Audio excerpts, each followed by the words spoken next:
1 Corinthians 15, 1 and 2.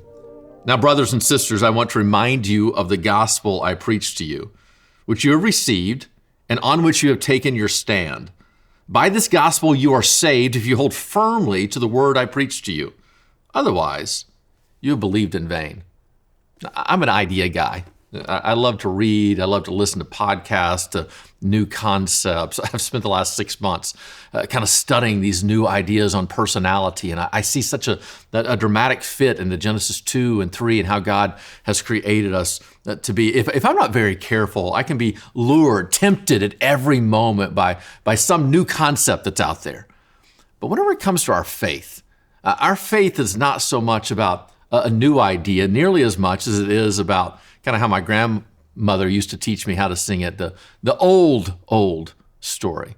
See, it's an interesting thing whenever it comes to our Christian faith. It's our greatest threat for those, especially those of us who have grown up in the church, our greatest threat is not that of ignorance as much as it is that about forgetting who we are, what God has done for us, what is the very foundation of our faith, and instead being lured away by what feels like and seems like some new ideas, but actually are just simply distractions from what the truth is. I wonder if today we could just remember what the gospel is all about.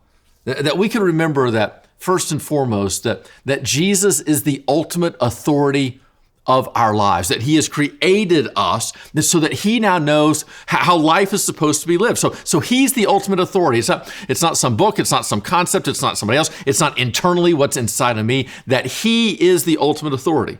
And then secondly, that he knows now how to live our lives, that he instructs us, he teaches us, he shows us. And so our goal now is to be transformed into his likeness. So he knows, he wants us to live like that, and in so doing, we will actually be changed or transformed.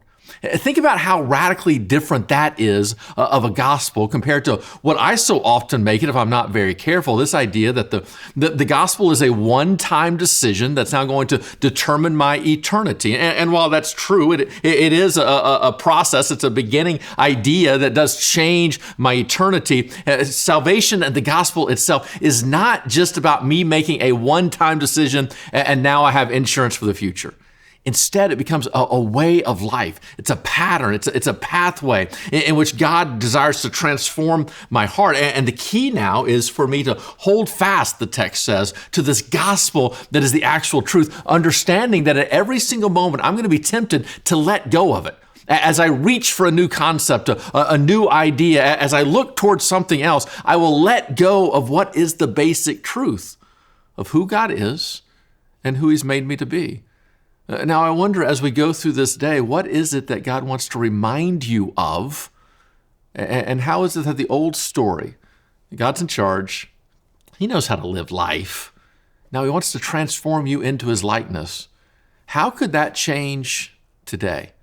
Hold fast to the truth of the gospel, and it will change everything.